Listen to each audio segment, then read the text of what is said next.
Coverdale Bible, the Epistle of the Apostle St. Paul to the Galatians. The sum of this epistle, chapter 2.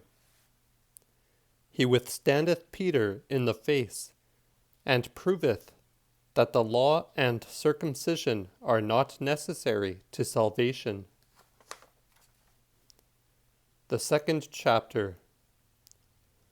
Then after 14 years, I went up again to Jerusalem with Barnabas, and took Titus with me also. But I went up by revelation, and communed with them of the gospel, which I preach among the heathen, but specially with them which were in reputation, lest I should run or had run in vain.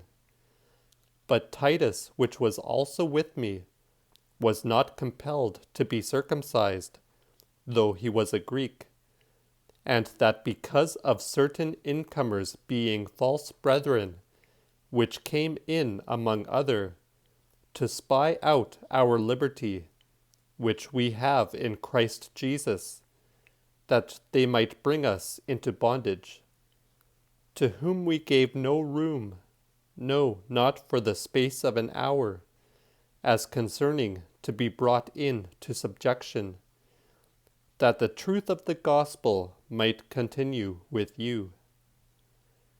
As for them that seemed to be great, what they were in time past, it maketh no matter to me. For God looketh not on the outward appearance of men. Nevertheless, they which seemed great taught me nothing, but contrariwise, when they saw that the gospel over the uncircumcision was committed unto me, as the gospel over the circumcision was committed unto Peter, for he that was mighty with Peter to the apostleship over the circumcision, the same was mighty with me also among the heathen. They perceived the grace that was given unto me. James and Cephas and John, which seemed to be pillars, gave me and Barnabas the right hands, and agreed with us that we should preach among the heathen, and they among the Jews, only that we should remember the poor, which thing also I was diligent to do. But when Peter was come to Antioch, I withstood him in the face, for he was worthy to be blamed. For afore there came certain from James, he ate with the heathen.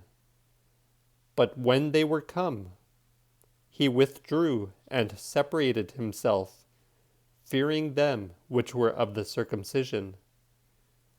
And the other Jews dissembled with him likewise, insomuch that Barnabas was brought into their simulation also. But when I saw that they walked not right after the truth of the gospel, I said unto Peter openly before all, If thou, being a Jew, livest after the manner of the Gentiles, and not as do the Jews, why causest thou the Gentiles then to live as do the Jews? Though we be Jews by nature, and not sinners of the Gentiles, yet, insomuch as we know that a man is not made righteous by the deeds of the law, but by the faith on Jesus Christ, we have believed also on Jesus Christ, that we might be made righteous by the faith of Christ, and not by the deeds of the law, because that by the deeds of the law no flesh shall be justified. If we then, which seek to be made righteous by Christ, should be yet found sinners ourselves, is not Christ then the minister of sin? God forbid. For if I build again that which I have destroyed, then make I myself a trespasser. But I through the law am dead unto the law, that I might live unto God. I am crucified with Christ, yet do I live. Nevertheless now not I, but Christ liveth in me. For the life which I now live in the flesh, I live in the faith of the Son of God, which loved me and gave himself for me. I cast not away the grace of God, for if righteousness come by the law, then died Christ in vain.